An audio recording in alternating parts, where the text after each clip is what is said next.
Hey everybody, it's your old pal Bigfoot. I'm going to show you some photos and video I shot of what we've been calling Dogman Swamp. It's actually called Wolf Swamp in Boxborough, Massachusetts. Really just looks like a forest to me, but it's a creepy looking forest if you go there at night when there's snow on the ground, and that's what I did. This place is located directly behind the hotel where the Northeast Comic-Con was held this time. It's the same place that it was held last time. So I'd also like to show you some highlights of the Northeast Comic-Con. But first, let's take a little trip to Dogman Swamp. Oh, first of all, this is the view from outside my hotel room. You can see it doesn't look very scary during the day, but here, check it out at night.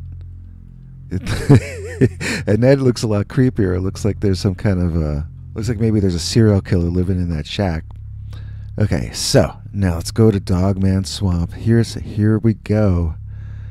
Now I should probably have our viewer B from Alabama study these pictures to see if there's any dogman in them, because I don't see any, but it looks spooky anyway. I was a little creeped out just standing there, to be completely honest. Like, look at this branch.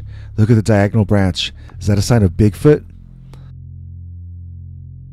But I think it's a really cool looking little forest. Here, let's show some video.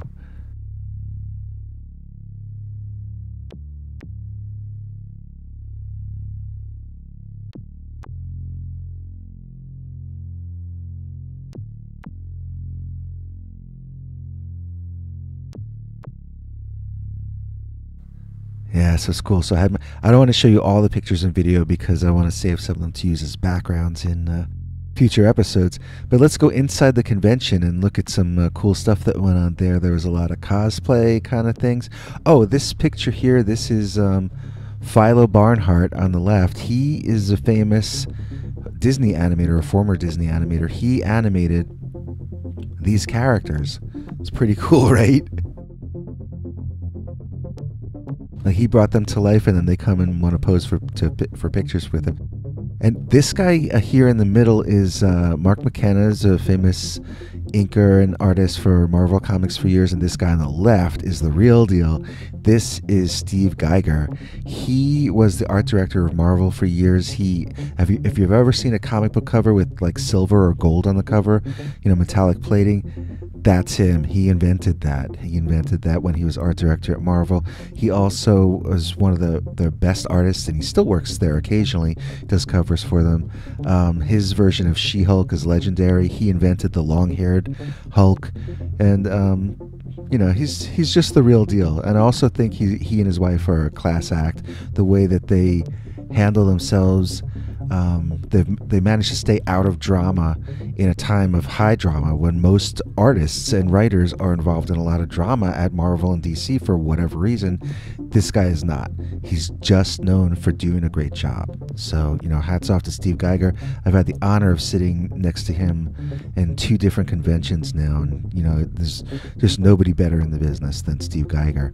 Now, speaking about nobody better in the business, check out this gentleman here. This is Peter Laird, as in Eastman and Laird, as in Teenage Mutant Ninja Turtles.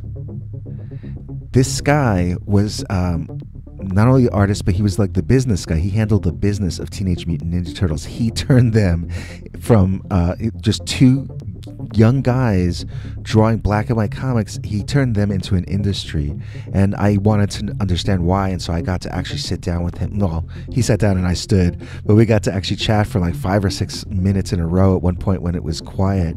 And boy, what a huge honor to hear him explain how they managed to keep ownership of all their characters when nobody else during that era did. You know, everybody who had a TV show back then, you gave up your ownership of the characters, and they did not. They licensed the characters to TV shows, allowed them to use the characters for one project, and then they kept ownership and kept doing their own comics and whatever else they wanted to do on their own.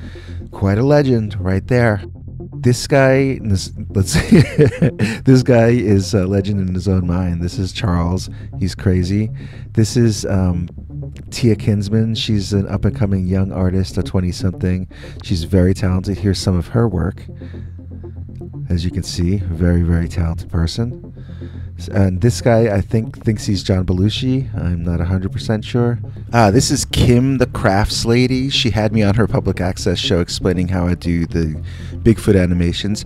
Oh, look, it's Gary Summers, king of pop culture. He's taking a picture. What's he taking a picture of? Oh, it's Billy West from Futurama posing with Donald Trump wearing a diaper.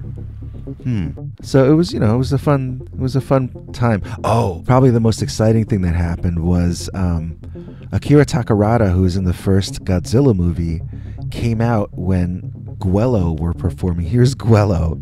I'm not going to play the music because of copyright reasons, but here you can see them performing, and you can see it's quite a chaotic show. And they brought out this distinguished gentleman, Akira Takarada. He's over 70, and he's wearing a business suit, and they start playing Godzilla for him, and he's got such a good sense of humor. He's playing along with it. Look, you see he's dancing, and then look, Godzilla comes over in his Godzilla comes over, and Akira Takarada high fives him. It was a really wonderful moment. Oh, here's a funny story about Guello. After the show, I went up to the lead singer here, this guy, and I wasn't sure who. I had heard that they were Green Jello doing Guar, but I didn't understand the details of it. So I asked him, I was like, which of you are Green Jello or former Green Jello? Like, what is the deal? And he said, we're just the Northeast American Green Jello. This way Rob can save money touring by having local bands in every place he goes. I was like, wow. And then he kind of looks to the sky as though he's thinking about the greatest man he ever met, and he says, I'm pretty good friends with Rob. And I say, awesome. And then he goes away. I'm like, that was weird.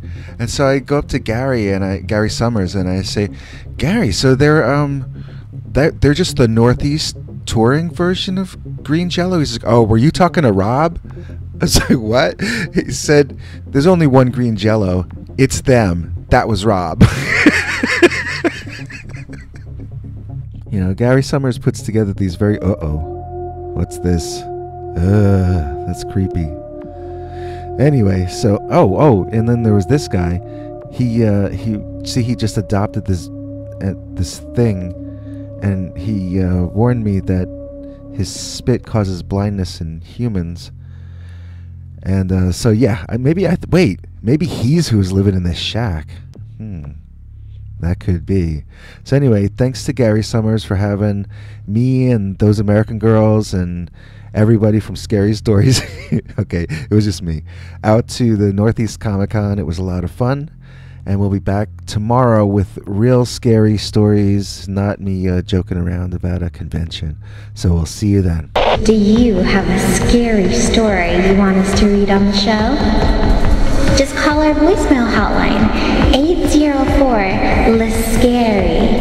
That's 804-537-2279. And now for something completely scary.